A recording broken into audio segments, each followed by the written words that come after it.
bastante o convite para participar do segundo congresso, né? Webinário promovido pela UERGS e pelo Laboratório de Pesquisa em Insetos Benéficos. Tenho muita alegria em poder dividir com vocês algumas coisas que a gente vai conversar hoje.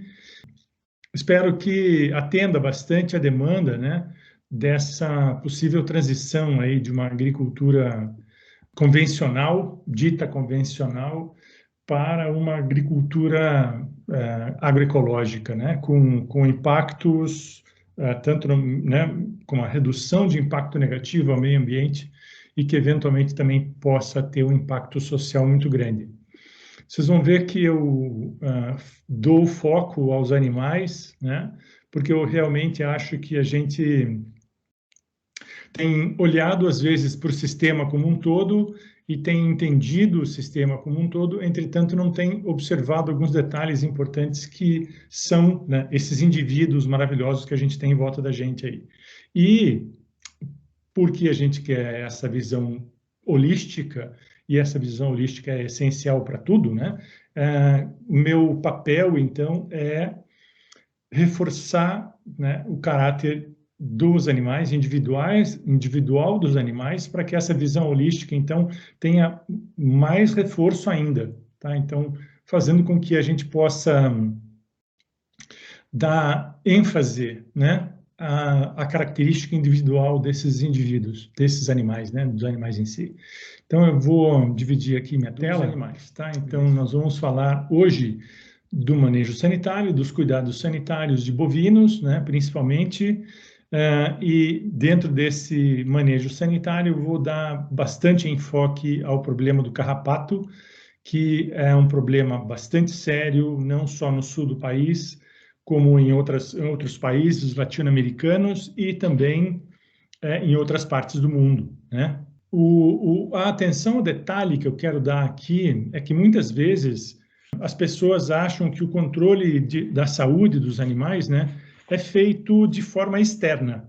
Então, essa forma externa, sim, qual seria, por exemplo? A melhor forma de tratamento e de cuidado preventivo, né, aos animais seria a vacinação. Né? Então, você vacina para raiva, você tem vacina para febre aftosa, que mudou agora o status, né, de alguns estados no Brasil. Então, você tem diferentes características das vacinas, né? Então, essa é a melhor. Daí, depois das vacinas, você tem todas as formas de controle, né? Com antibiótico, com antiparasitários, e os antiparasitários podem ser químicos, né? Eles podem ser fitoterápicos, podem ser homeopáticos e tal. Então, é exatamente aí que eu quero chegar. Primeiro, né? Então, a gente já vai sair do conceito introdutório dessa atenção aos detalhes, porque os detalhes não estão no tratamento, tá? Os detalhes estão aí na frente de vocês, são essas 5 vacas jovens que estão na frente de vocês. Caso elas precisem de tratamento, uma delas será tratada ou 2 delas serão tratadas. Eu não gosto da ideia de um tratamento do rebanho inteiro. Tá? Não existe equilíbrio no rebanho inteiro quando você quer administrar um produto, seja qual for este produto, no rebanho inteiro. Não tem por que você acertar o rebanho inteiro, não tem por que você acertar imunologicamente o rebanho inteiro, não tem por que você aumentar as defesas do rebanho inteiro e não tem por que você tratar o rebanho inteiro. Desde que, obviamente, eles não estejam passando fome. E aí você tem que dar de comer a esses animais. Então, como vocês estão vendo na pastagem, a pastagem está muito bem. Esses animais são animais que nós tomamos conta junto com, obviamente, uma empresa de assessoria e o proprietário da fazenda, uma fazenda bastante grande, dentro de uma APA, né? Então, nós temos todo o interesse de fazer com que essa criação tenha uma característica bastante agroecológica, bastante holística, e que eles reduzam significativamente o número de tratamentos nesse ambiente. Então, nós temos o tratamento químico, que vai ser reduzido enormemente, não precisa se não tiver fitoterapia e não precisa se não tiver homeopatia. Então, de cara, o tratamento sai. qualquer um, homeopático ou alopático. O que a gente vai dar bastante ênfase é na busca por um equilíbrio que o ambiente possa nos trazer e que os animais nos revelem, então, essa característica. Meu nome é Marcelo Beltramoleto e eu sou médico veterinário, professor da Universidade Federal do Paraná. Então, só para a gente começar bastante, né? Então, bastante básico, é interessante que a gente saiba que existem as 5 liberdades dos animais, que serão, né, que são o alicerce todo do bem-estar animal. Isso, obviamente, as 5 liberdades já foram revistas, né? São conceitos um pouco mais amplos hoje em dia, né? Então, eventualmente reduzidas a 4, né, só.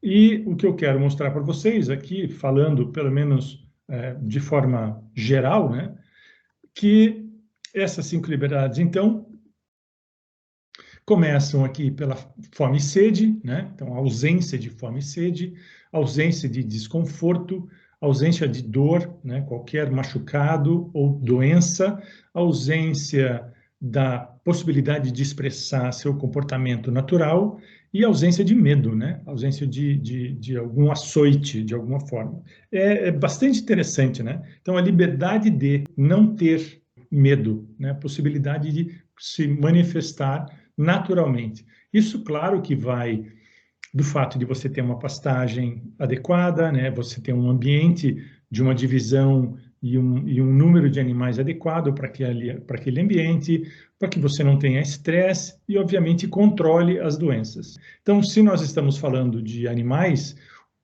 a minha área de atuação é em cima de doenças parasitárias e hoje eu vou falar um pouco mais sobre cuidados com o carrapato. Mas, de novo, eu vou olhar para o boi, para a vaca, para o bezerro e depois a gente vai tentar interpretar tudo isso dentro de um conceito de uma fazenda tradicional, normal, qualquer que seja, tá? Mesmo se eu pegue uma fazenda de 5.000 animais, ou eu vou pegar uma fazenda, ou uma chácara, uma cabanha, né, de 5 ou 10 animais, para mim não tem problema nenhum, a gente vai começar a trabalhar e esse olhar tem que ser adaptado para qualquer situação mesmo. Bom, só para a gente também situar, né, vou situar vocês em alguns problemas decorrentes dessa parasitose. Aqui vocês têm uma vaca de leite, né, uma vaca holandesa com muito carrapato na região posterior, né, entre as pernas, né, posteriores aí do animal, tem a cauda, aí está a cola, a região do úbere, né, então ela não está produzindo leite, ela tem tá aqui o úbere, né, e uma grande quantidade de carrapatos. Isso realmente é um problema seríssimo no sul do país e também em regiões como, né, centro-oeste, né, daí você pode até pegar sul da Bahia, você pode pegar também Minas Gerais e etc., com grande impacto para a incidência desse carrapato. Tem outros carrapatos importantes, né, do cavalo, do cachorro e etc., mas a gente não vai entrar nessa abordagem. Eu vou tentar colocar ou situar vocês com relação ao carrapato do boi. Então, no Brasil, nós temos um clima bastante ameno e nós temos carrapato o ano inteiro, basicamente, né? Então, nós temos as gerações do carrapato de 3 a 4 gerações do carrapato do boi. Ele contamina bovinos de qualquer idade e eles são sugadores de sangue, tá? Então, isso faz com que eles sejam hematófagos e até matem os animais por anemia, né? Então você vai ter uma grande quantidade de carrapatos e um bezerro, né, um terneiro novo, pode morrer mesmo. Para complicar as coisas, eles também transmitem, né, doenças importantes aí, que nós temos a babesiose e a anaplasmose, que fazem parte do binômio lá de tristeza parasitária bovina. São 2 babésias, como vocês sabem, que afetam em momentos diferentes, têm sinais clínicos basicamente diferentes se você for trabalhar com sinais neurológicos, né, dos animais e tal, e a anaplasmose com bastante icterícia, né, muita alta mortalidade do rebanho também, muito preocupante tudo isso, tá? A incidência do carrapato pode depender bastante, tá, da época do ano, do clima da região, do local, até do local da fazenda. Tem fazendas que realmente tem pouco carrapato. Isso depende, né, às vezes. E é bastante interessante. o clima seja mais, influencie mais, por exemplo, mosca, né? E vetores, nesse caso, o clima também influencia carrapatos com um pouquinho menos de impacto, digamos assim. Nós consumimos muitos produtos, nós consumimos muitos medicamentos, e esses produtos podem ser quaisquer produtos, como eu já falei no início da minha apresentação, né? A gente tem um consumo desenfreado de muita coisa. Muita gente acha que é necessário o controle biológico, muita gente acha necessário que é interessante a gente fazer o controle homeopático de todo mundo, muita gente acha interessante fazer o controle químico de todos os animais e tal, mas infelizmente todas essas formas de controle querem fazer com que o ambiente se torne em equilíbrio. Mas o que se está fazendo, na verdade, é esquecendo do equilíbrio e impondo uma situação externa, né, muito grande. E o animal, você não sabe quem é quem nessa história toda. Qual vaca vai se comportar assim, qual boi vai se comportar assim. Você tem um touro diferente, você simplesmente põe um cobertor sobre tudo e chama isso de medicamento ou de controle parasitário, com qualquer medicamento que você utilizar. Existe a necessidade de disponibilizar mão de obra, né, lógico, e alguns equipamentos quando necessários, tá? O impacto dessa parasitose, só o carrapato, né? A gente não está falando de tristeza parasitária e nada. Tem um impacto bastante grande na produção de leite, né? Pode prejudicar bastante o ganho de peso, mas desde que em grande desequilíbrio. Então, o que eu também vou mostrar para vocês nesse bate-papo nosso aqui é sobre a possibilidade de você nunca deixar com que uma vaca chegue desse jeito aqui, ó.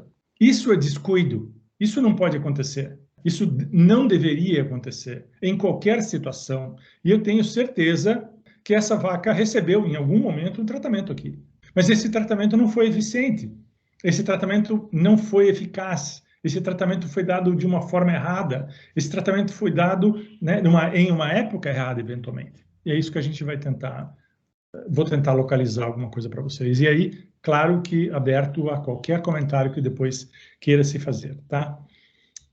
No Brasil, a gente tem uma perda produtiva muito grande e econômica, né? Agora aqui falando em bilhões de dólares, muitas vezes por perda de peso, aborto, né? Perda do próximo bezerro, né? No ano seguinte, a vaca vai ficar vazia por mais um ano, etc. Tá? E a mortalidade. Entretanto, embora essa cifra seja muito alta, essa cifra é extrapolada para o Brasil inteiro, e nós não temos carrapato no Brasil inteiro com todas essas perdas. Então, isso é aproximado, tá? Um valor bastante aproximado.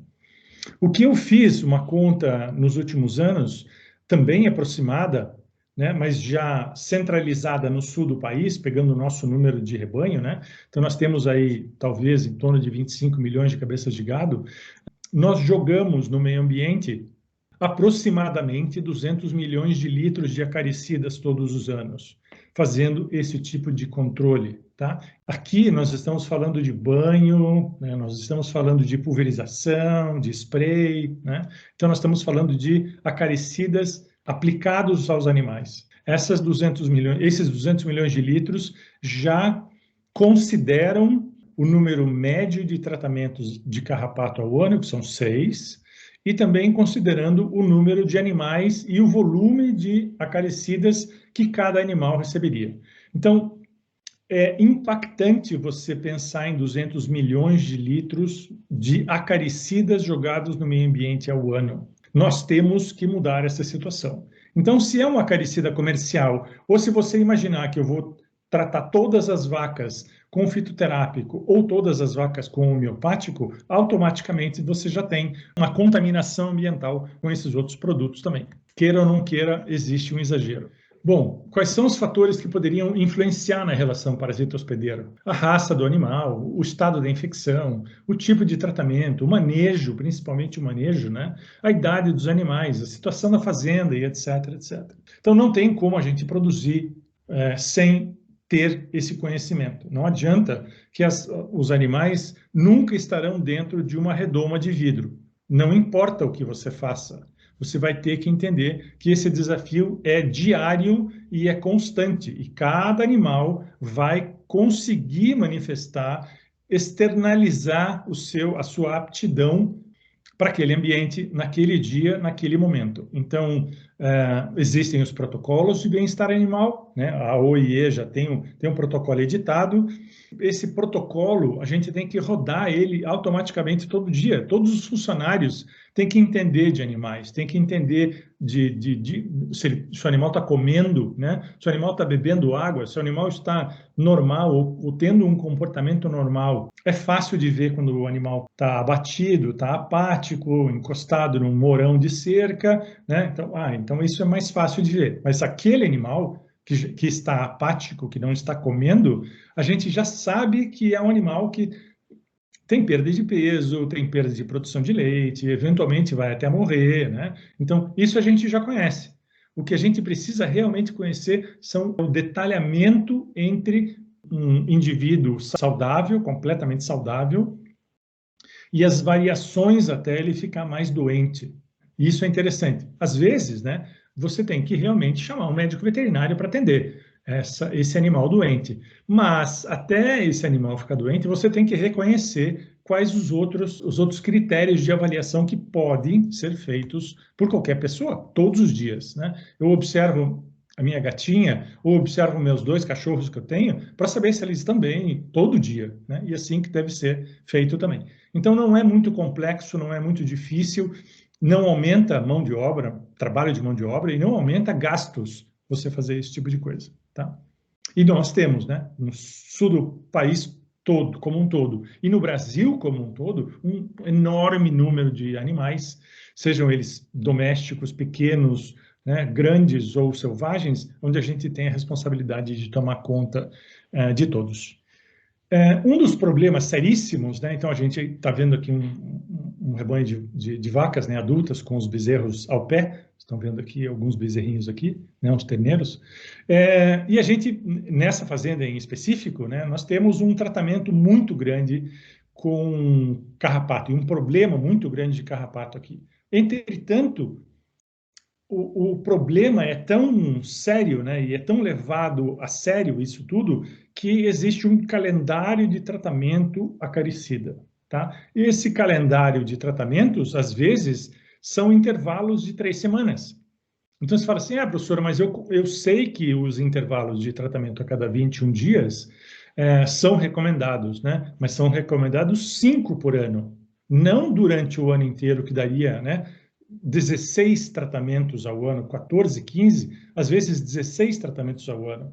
Então, tem o recomendado com avaliação e tem aquele que é feito rotineiramente, com calendário, ou colocado no coxo em pó, misturado no sal, todos os dias, que também é alguma coisa que deve se evitar bastante. O que acontece?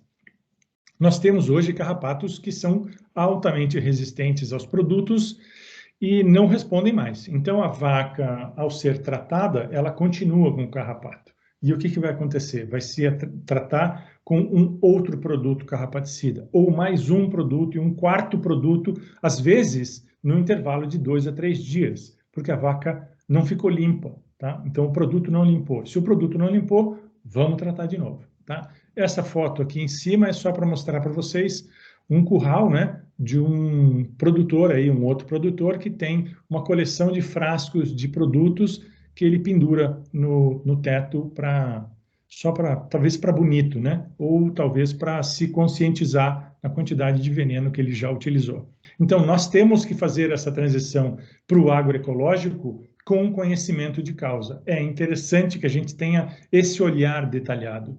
Tá? E como é que a gente vai melhorar esse olhar detalhado? A gente vai olhar esse olhar, né, para os animais, sabendo que existe uma defesa do hospedeiro e existe uma agressão do parasito. Essa agressão do parasito pode ser muito grande e pode matar o animal. E essa agressão do parasito pode ser muito pequena e o animal se curar ou não ter absolutamente nenhum sinal clínico dentro da mesma fazenda, do mesmo piquete, da mesma raça, da mesma idade e no mesmo manejo nutricional. Então, não depende de eu olhar duas fazendas diferentes e falar, aquela fazenda é melhor que essa. Eu tenho que olhar para cada fazenda, para cada situação, para cada categoria animal, e eu tenho que entender este lote de animais, ou essa fazenda como um todo. Eu não posso olhar de uma forma macro para todo o ambiente se eu não conhecer o pequeno detalhe e juntar as peças do quebra-cabeça.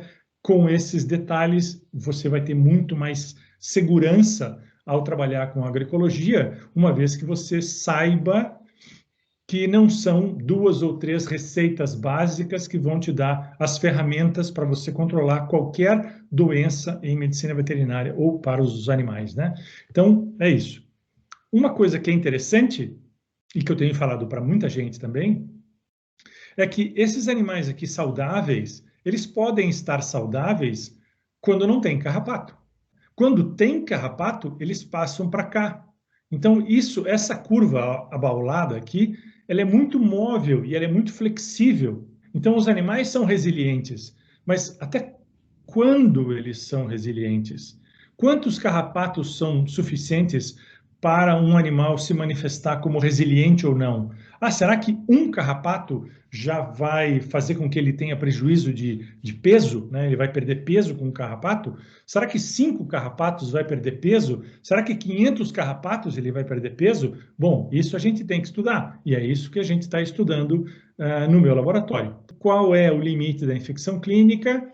Acima disso, e a partir do momento que vai existir essa problemática toda. Claro que eu fiz um ponto de corte para tratamento dos animais muito baixo, porque eu não quero que nenhum animal sofra absolutamente nenhum impacto clínico, mas é necessário, porque mesmo animais que têm uma situação muito boa aqui, ó, de cura, eles não são 0, eles têm 1 ou 2 carrapatos. Então, isso é interessante, porque passa, né, inclusive, protozoários e bactérias no rebanho, que eu não precise dizer assim, eu criei um ambiente artificial onde eu não tenho carrapatos, eu erradiquei os carrapatos e eu erradiquei a tristeza parasitária também. Então, isso é um outro assunto, né, sobre instabilidade enzootica, que é muito importante dentro da medicina veterinária, e a gente às vezes se confunde, e os animais, obviamente, são eles que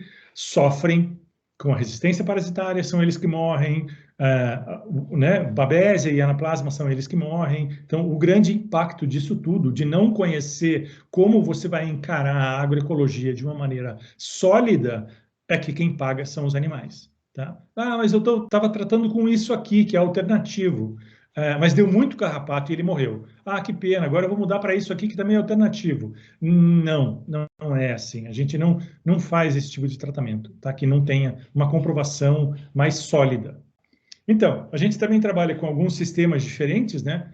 Aqui nós temos um sistema só de pasto, é um sistema de livestock, e aqui a gente tem um sistema de silvopastoril. Então, é o pasto mais a floresta. Então, o que nós observamos? Nós observamos uma melhor temperatura corporal desses animais na sombra, nós observamos que eles comem mais e que eles bebem mais água. E aí, isso tem uma relação entre os sistemas. Então, a diferença de você ter um sistema só pecuária, sem árvore, e um sistema onde você tenha sombra. O que nós medimos, então, nesses dois sistemas? Nós medimos o comportamento, então o comportamento deles aqui, por exemplo, deitado, ruminando, né, bebendo. Então, enquanto ele está, né, deitado, ele pode estar ruminando, mas ele pode estar ruminando em pé também.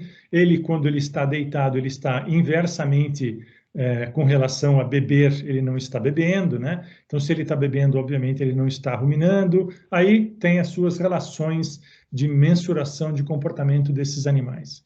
E aí nós temos também a questão do comportamento dos animais frente ao tratamento que eles estão expostos, né? Aqui eu tenho pecuária, então é o PEC, né, onde eles têm um comportamento mais homogêneo, mais próximo, e aqui eu tenho um comportamento do pecuária e floresta, que são animais que se comportam de forma mais livre e mais diversa. Aqui, por exemplo, no pecuária e floresta, você tem condições de dizer assim, esse número 51 tem uma diferença de comportamento bastante significativa do 41, 44, 45, porque eles têm vontades diferentes. Isso que é bastante interessante, né? Aqui não, aqui eles se comportam de maneira menos diversa. Por quê? Porque o ambiente é completamente unificado, né? Então, se é sol, é muito sol, se é chuva, muita chuva, não tem formas de proteção diferente nem nada.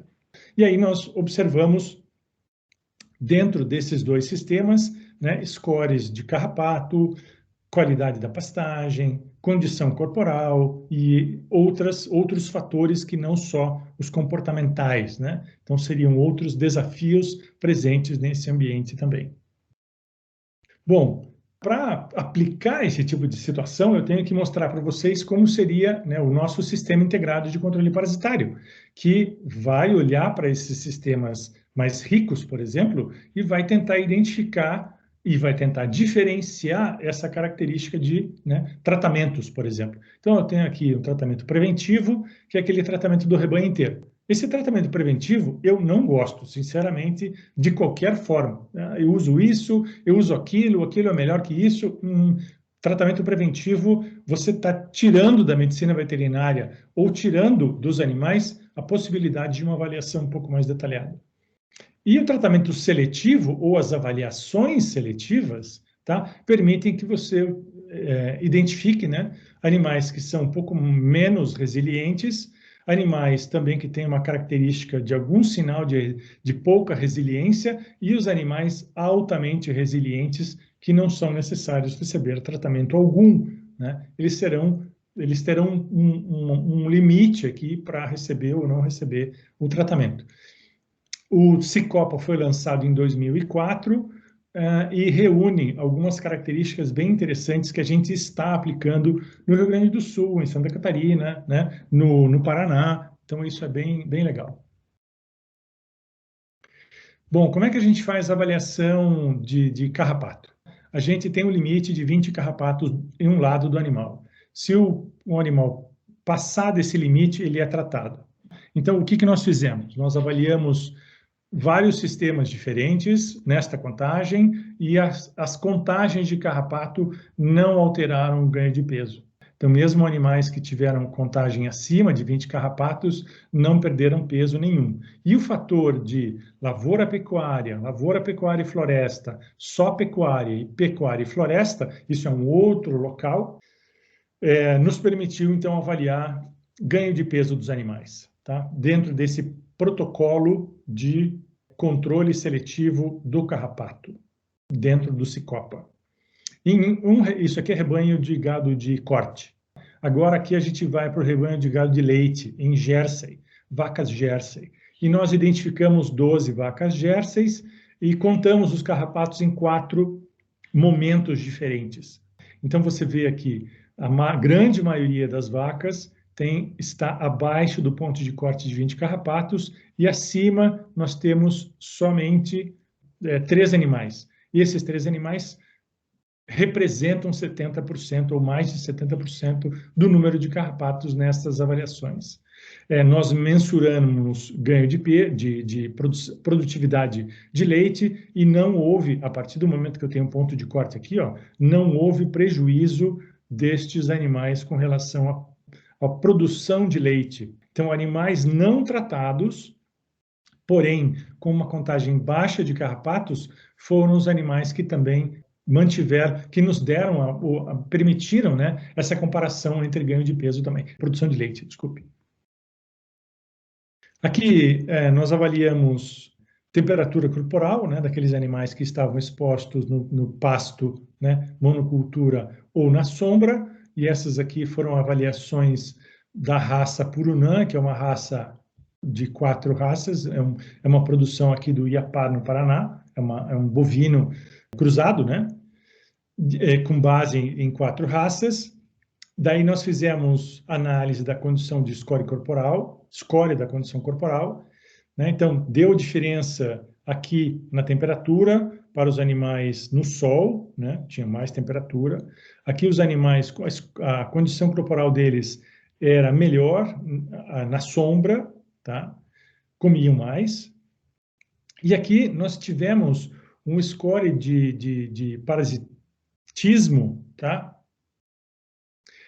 Bastante grande também com relação à presença do carrapato nos animais na sombra. Então, tinha mais carrapatos nos animais na sombra. Aí nós pegamos esses animais da sombra aqui e avaliamos quem tinha menos carrapato e quem tinha mais carrapato, tá? E aí nós fizemos o seguinte, ó, temperatura de condição corporal, né, contagem de carrapatos e tal, os grupos demonstraram diferença estatística. Então, até mesmo dentro do grupo, né, teve animais com pouca contagem de carrapatos que apresentaram grande diferença com relação aos animais que tiveram mais carrapatos. Então, mesmo aqui, dentro desse grupo, eu tinha subgrupos que eram tratados e não tratados também, tá? Isso aqui é média, obviamente, e desvio padrão.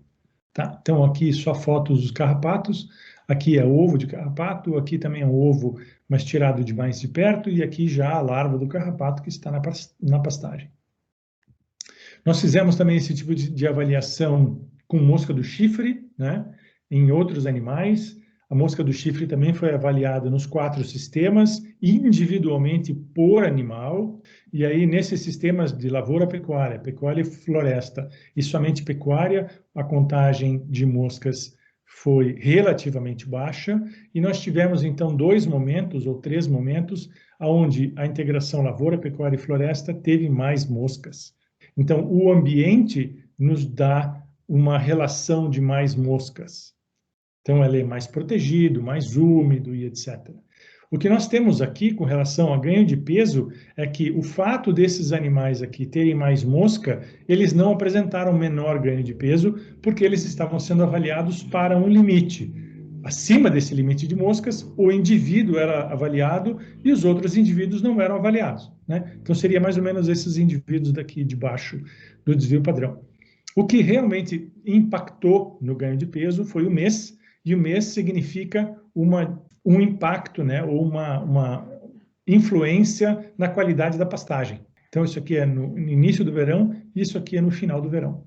Tá? Então, a pastagem estava muito bem, e aí houve um problema de mais massa e menos conteúdo nessa pastagem. E os animais perderam um pouco de peso. Mas nada significativo também que a gente possa dizer, né? Então, emagreceram e etc, etc. Então, na prática, o que eu quero deixar de mensagem aqui, né? Nós fazemos a identificação dos animais, tá? Então, nós temos aqui animais com contagens muito baixas e animais com contagens mais altas de carrapato. Essas contagens mais altas de carrapato nos deram, em média, 3 tratamentos, 3 por ano, e aqui nós tivemos 1,2 tratamentos por ano. Se vocês imaginarem que na média nacional nós temos 8 a 10 tratamentos contra o carrapato ou mosca do chifre por ano, isso aqui para uma situação agroecológica é perfeito. Porque esse 1,2 tratamentos por ano, não é que todos receberam 1,2 tratamentos por ano, é que, na média, os animais que tiveram menos tiveram 1,2. Então, significa que alguns animais receberam 2 vezes e vários animais também receberam nenhum tratamento, né, durante o ano inteiro. Aqui nós temos 3,3, o que significa uma redução de praticamente 50%, se você imaginar 6 a 7 tratamentos por ano, o que já é significativo, né, se você imaginar em impacto ambiental e input do sistema, né? Então, eu estou tirando o impacto desse sistema. Aqui nós temos, então, de novo, né, os 4 tratamentos: lavoura pecuária e floresta, pecuária e floresta.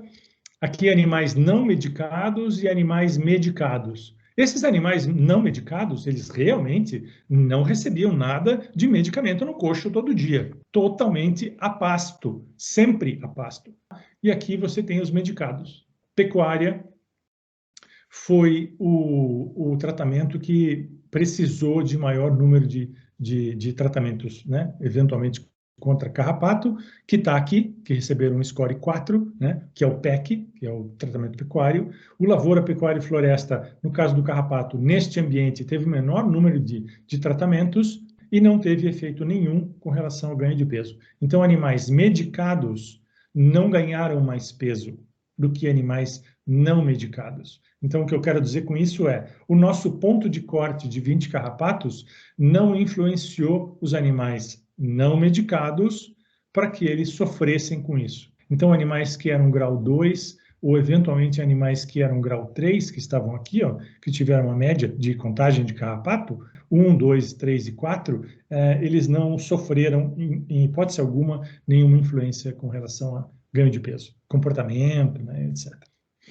Tá. Então, com relação a serviços ecossistêmicos, né, que é uma situação bastante importante nos dias de hoje, nós temos impactos de curto e longo prazo.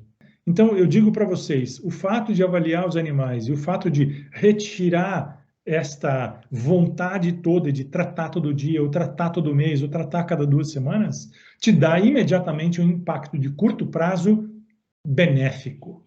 E longo prazo, imensamente benéfico com relação à biodiversidade, com relação à produtividade, com relação ao retorno da fertilidade do solo. Muito importante isso que a gente está falando. Nós temos impactos diretos e indiretos, de novo, dos serviços ecossistêmicos, né? E você tem um impacto direto já, o não estresse dos animais. O impacto indireto seria no meio ambiente, mas eu considero isso como um grande impacto, tá bom? Então, aqui, ó, só resumindo, né, parasitoses são a maior causa de mortalidade dos animais, então nós estamos falando de algo extremamente importante e do dia a dia, né? Nós não fazemos, infelizmente, diagnósticos muito precisos nas fazendas, deveríamos fazer isso, né, com relação à dor, apatia. A gente sabe quando tem carrapato, isso é verdade. Então, a gente tem que melhorar a questão de qual animal tem mais carrapato ou qual animal tem mais mosca, para a gente começar a fazer, né, identificar os nossos produtores, como o produtor, o dono da fazenda, o técnico da fazenda, pode utilizar esse tipo de manejo, tá? Então, eu dou muita ênfase na resiliência do animal, que deve ser buscada considerando os fatores diretos de risco. O estresse animal pode ter uma causa simples, então pode ser, né, nutrição, pode ser ambiência, isso a gente tem que identificar. E, claro, que as recomendações de tratamento devem ser baseadas na clínica e, eventualmente, na situação da fazenda, se tem muito mais carrapato ou não tem. Tá? Mas eu faço uma pergunta, né? Você está preparado para atender os desafios do bem-estar?